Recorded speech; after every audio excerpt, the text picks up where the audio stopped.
Hey everybody, today I'm going to make some sourdough sandwich loaves. I've got a couple customers that are purchasing some sandwich loaves from me. So I'm going to get those made up for them for delivery tomorrow. I'm going to start out with 200 grams of bubbly starter. Smells good. Good to go. He's a little thick.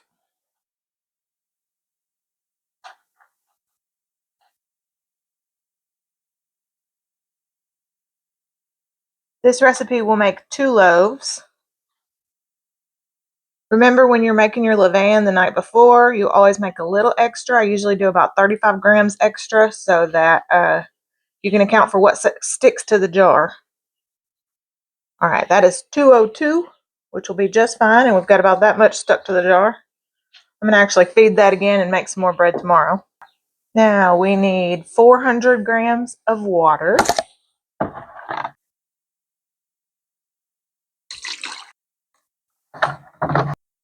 We're going to mix that up till it's a milky consistency. All right, that's good and mixed up.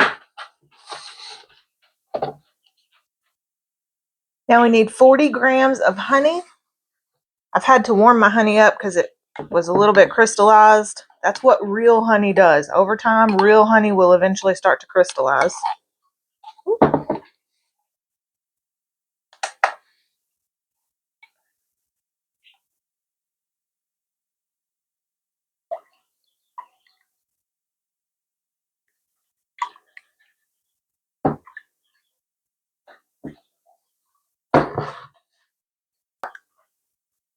Now we need 40 grams of oil. I use avocado oil. You can use olive oil if you'd like.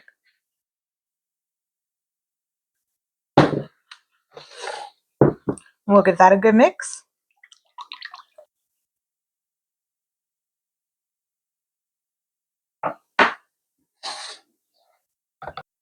Okay, now we need 800 grams of flour. I'm using unbleached all-purpose flour.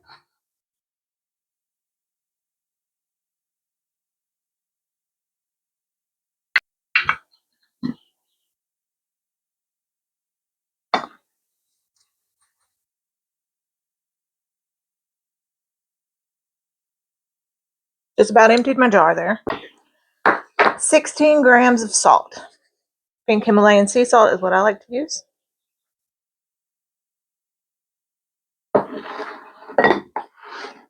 We're going to mix that in with our fingers a little bit so we don't have any big chunks of salt anywhere. So it disappears in the flour. All right, now we're going to mix all this together.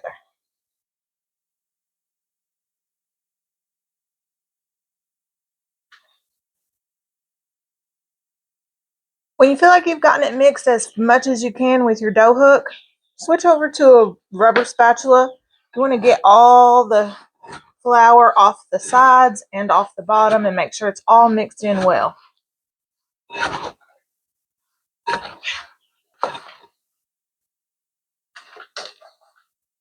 And then knead it in with my hands just a little bit, just to make sure everything's mixed together. Okay, once you've got all that mixed together and no dry clumps are visible, we're going to cover this up and let it rest for 1 hour.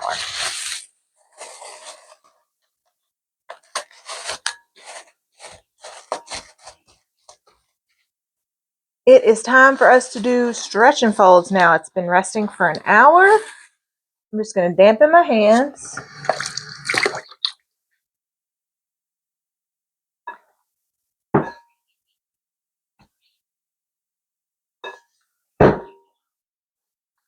Stuck to the bowl. You can stretch and fold this way.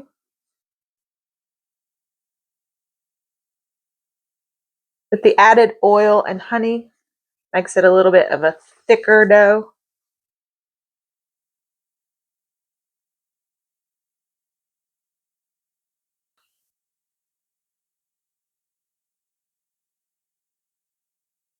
Okay, back in the bowl it goes, and we're going to let it rest for another hour before we do our second set of stretch and fold. Stretch and fold number 2 time. I have had my dough resting in the oven with the light on, just so it can have a little extra warmth while it's rising. The reason that we're doing these stretch and folds an hour apart instead of 30 minutes like you do with normal sourdough is I want it to rise a little bit more every time between stretch and folds. We're going to do 3 sets. This is number 2. And after we get done and it rests for 1 more hour, then we're going to shape it and put it in our loaf pans so that it can rise in the loaf pans instead of finishing rising in our bowl like we normally would do. Going in with damp hands. She's a little stretchier this time than she was last time.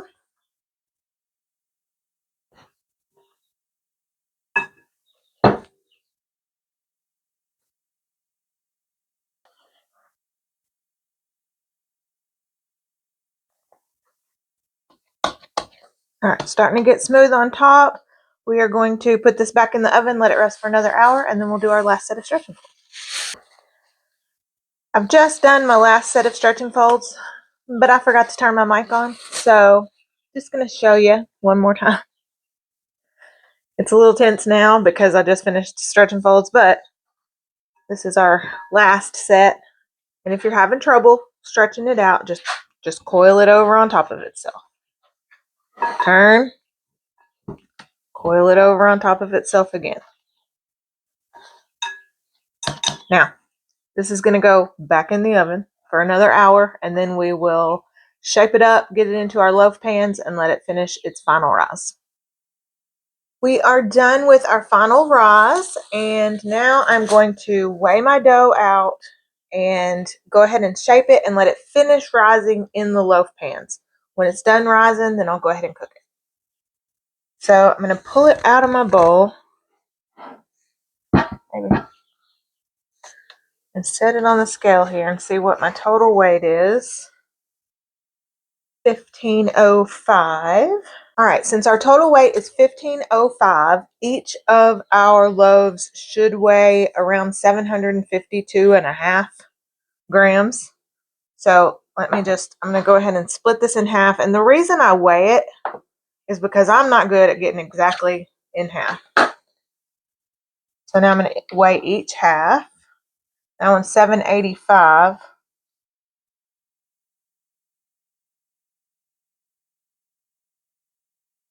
All right, 752. And we'll weigh this one just to make sure my math was right.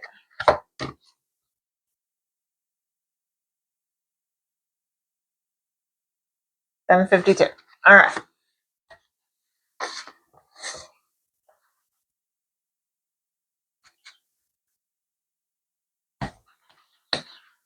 All right, I'm going to spread these out.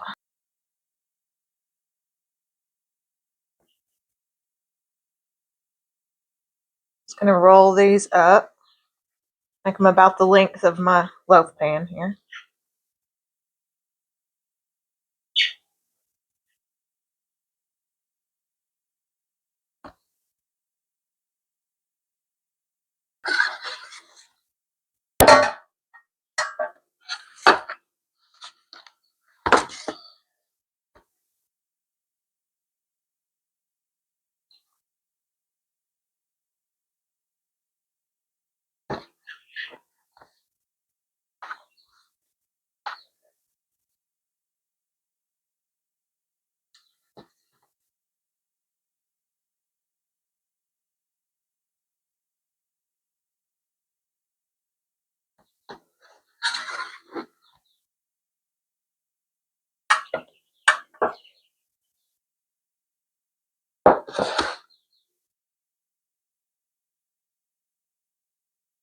Just going to smush this down some. Remember, this is going to finish rising in this pan, so once it takes the shape of the pan, it will just go upwards from there. And if your dough gets too tight to work with here, cover it back up, let it rest for about 30 minutes, let that gluten structure kind of relax a little bit, and then work at it again.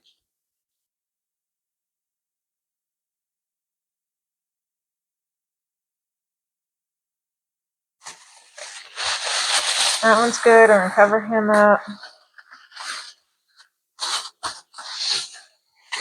Work some more with this one here. I don't like the way it looks.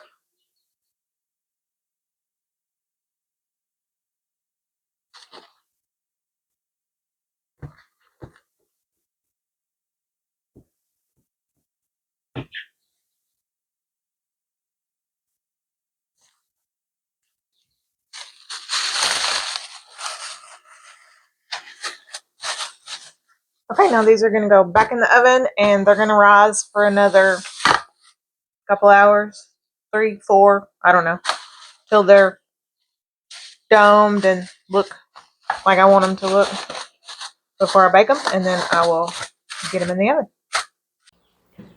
So here's where we're at.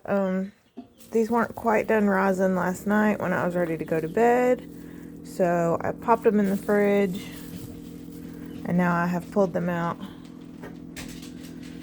and I have my oven preheating to 375. I'm actually going to cover these in the oven for about half the time that they're baking so that they rise really well. So I've got 2 more loaf pans here that I've sprayed with just cooking spray, and put those over them, and when they go in the oven, I'll keep those on for about the first 20 minutes or so, and then pull them off and let them brown for the rest of the time. It has been 20 minutes. I just pulled the top loaf pan off. You can see how much those loaves rose, and they're looking beautiful. That one's got a bubble in it. And we will see what it looks like after 20 more minutes.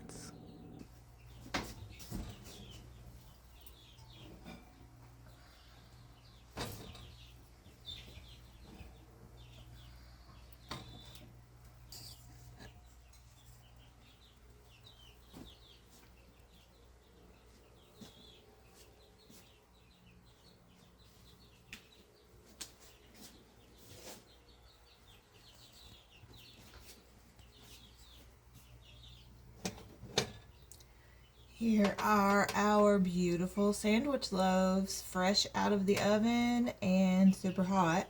I did 20 minutes on with the top lid on, and then 20 minutes with the top lid off.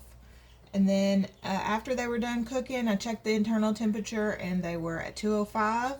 And I took the bread out of the pan and popped it back in the oven for about 5 minutes, just to get a little color on the bottom part of the bread and to make sure that it's not too moist. You don't want too much moisture in there because that will mold more quickly. They are absolutely beautiful and airy, and I hope that my customers enjoy.